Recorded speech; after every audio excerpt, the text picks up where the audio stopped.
వాడిపోక ముందే నన్ను వాడుకో ప్రభువా.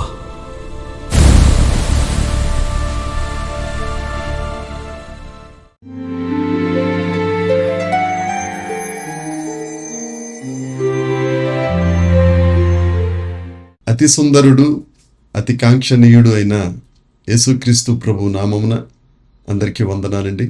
దేవునికి స్తోత్రాలు. ధవళవర్ణుడు, రత్నవర్ణుడైన యేసుక్రీస్తు ప్రభువు మనల్ని ప్రేమించి మన బ్రతుకులలో మరొక నూతన దినమును ఇచ్చి మనమందరం సజీవ లెక్కలో లెక్కింపబడి ఆయనను స్తుతించడానికి, ఆ గొప్ప దేవుడు మన బ్రతుకుల్లో చేస్తున్న ప్రతి కార్యాన్ని బట్టి, మనకు అనుగ్రహిస్తున్న ప్రతి ఆశీర్వాదాన్ని బట్టి ఆయనకు కృతజ్ఞతాస్తుతులు చెల్లించి ఆయన నామమును ఉన్నతం చేయటానికి మనకిచ్చిన అవకాశమును బట్టి మన దేవుడైన యేసుక్రీస్తు ప్రభుకే సమస్త మహిమ, ఘనత, ప్రభావములు చెల్లునుగాక.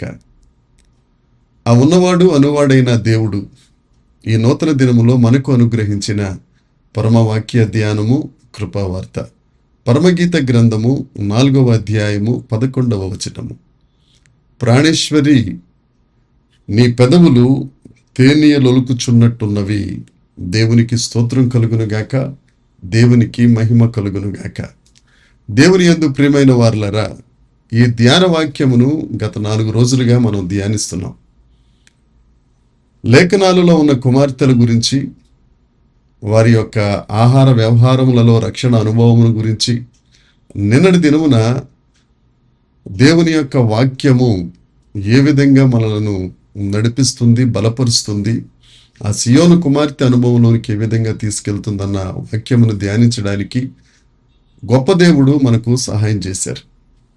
ఈరోజు నీ పెదవులు తేనీయలొలుకుచున్నవి అనే మాట గురించి మనం ధ్యానిద్దాం. తేనీయ శ్రేష్టమైన అనుభవం, బలమైన అనుభవం. ఇది ఎంతమందికో గాని దక్కని క్రైస్తవ అనుభవం. నీ పెదవులు తేనీయలొలుకుచున్నవి. రక్షణలో ఎదగడానికి వాక్యం అనే పాలను అపేక్షించిన తరువాత తేనీయ లాంటి శ్రేష్టమైన అనుభవంలోనికి వెళ్ళాలని మనం గతంలో ధ్యానించుకున్నాం. 1వ సమూయేలు గ్రంథము 14వ అధ్యాయము 25వ వచనం దగ్గర నుంచి 27వ వచనం వరకు మనం ఆ లేఖన భాగాన్ని గనక మనం చదువుకొని ధ్యానించగలిగితే, యోనాతాను అనే దేవునికి మంచి స్నేహితుడిని ఒక ఆయన మనం చూస్తాం. ఆయన ఒక దినమున యుద్ధ భూమిలో ఉన్నప్పుడు తేనెను చూశాడు. ఆ తేనె భూమి మీద కాలువ కట్టి ప్రవహించటం చూచి తన ప్రాణము సొమ్మసిల్లినందున తన చేతి కర్రతో ఆ తేనెలో ముంచి ఆ చేతి కర్రకు అంటుకున్న తేనెను నోటికి అందించుకుని నోట పెట్టుకొనుట వలన అతని కన్నులు ప్రకాశించెను. యోనాతాను నోట తేనె ఎప్పుడైతే అది తాకబడిందో వెంటనే అతని కన్నులు ప్రకాశించెను. దేవునికి స్తోత్రం. ఈ తేనె వంటి బలమైన ఆహారము, ఆత్మీయ అనుభవము, ఆత్మశక్తి ఎప్పుడైతే మనం పొందుకుంటామో మన కన్నులు ప్రకాశిస్తాయి, మన మనోనేత్రములు తెరవబడతాయి. న్యాయాధిపతుల గ్రంథము 14వ అధ్యాయాన్ని మనం చూస్తే, బలవంతుడైన బలాఢ్యుడైన సంసోను దేవుని ఆత్మశక్తి చేతనే ఒక సింహమును చంపిన తదుపరి ఆ సింహంలో ఉన్న తేనెను అతను రుచి చూచి ఆ తేనెను తీసుకొచ్చి వారి తల్లిదండ్రులకు కూడా కొద్దిగా రుచి చూపించాడు. అనంటే ఇప్పుడు ఇక్కడ యోనాతాను పెదవులకు గాని, సంసోను పెదవులకు గాని, సంసోను తల్లిదండ్రుల పెదవులకు గాని వారి పెదవులకు తేనె అంటుకొనుట వలన వారి పెదవులు తేనెలొలుకుచున్నవి. దేవుని యందు ప్రియమైన వారులారా, మనము ఈ తేనె వంటి పెదవులు కలిగిన వారమై, తేనె అనే ఆత్మీయ అనుభవంలో శ్రేష్టమైన అనుభవం కలిగిన వారమే మనం ఉండాలని లేఖనాలు మనకు తెలియజేస్తున్నాయి. లేఖనాలలో ఈ తేనె వంటి శ్రేష్టమైన అనుభవం అదొక నిగూఢమైన అనుభవం, భావగర్భితమైన అనుభవం, పారమార్థిక అనుభవం. ఈ అనుభవము ద్వారా మనం సియోను కుమార్తెలుగా మార్చబడడం వలన మనము దేవుని యొక్క రాకడలో ఎదుర్కొనే ఆ వధువు సంఘంలో స్థానము సంపాదించుకునే వారిగా మనం ఉంటాం. ప్రతి సంఘంలో కూడా వాక్యములో లోతైన విషయములను ధ్యానించు వారిగా ఈ సంఘాలు ఉండాలని దేవాది దేవుడు కోరుకుంటున్నారు. ఈ దినాల్లో చూస్తే బోధించేవారు లోతైన వాక్యానుభవమును బోధించక వాక్యమును పైననే ఎంతవరకు ఉపమానములతో, యేసుక్రీస్తు ప్రభు చెప్పిన సువార్తలలో ఉన్న కొన్ని ఉపమానాలనే వారు మాదిరిగా చేసుకుని బోధిస్తున్నారు తప్ప సంఘములలో లోతైన బోధ కరువైందనే అనిపిస్తూ ఉంది. బోధించువారే గాని బోధింపబడేవారే గాని దైవవాక్యమును లోతుగా ధ్యానించుట వలన వారు దేవుని యొక్క ఆత్మీయ జ్ఞానంలోనికి వాక్యమందు వేరుపారిన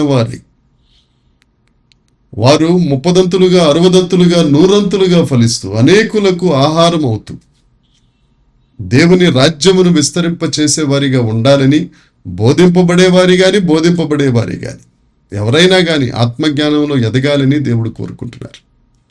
ఈ దినాన్ని సంఘములలో కావలసిన బోధ ఉన్నది ఉన్నట్టుగా, వాక్యము ఉన్నది ఉన్నట్టుగా బోధింపబడుట, రాకడను గూర్చిన బోధ, ఉపదేశ క్రమము యోధాపత్రికలో చెప్పబడినట్లు ఒక్కసారే అనుగ్రహింపబడిన ఉపదేశ క్రమములోనే దైవ సంఘం కట్టబడాలి, ఆత్మీయ జీవితం కట్టబడాలి అనేది లేఖనానుసారం.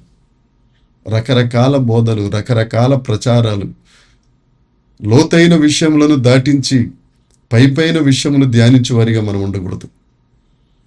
మనం ధ్యానించుకున్న లేఖన భాగం పరమగీతం 4:11 ఉన్నమాట. నీ పెదవులు తేనెలులుకుచున్నవి. మనం మాట్లాడే మాట సమయోచితమైన మాటగా, అనేకులను ఆదరించే మాటగా, పాడైన జీవితములను కట్టే మాటగా, దైవ ప్రభావము కలిగిన మాటగా, యేసుక్రీస్తు ప్రభు కుమారులు కుమార్తెలుగా ఆయనకు తగిన జీవితం మనం జీవించాలి.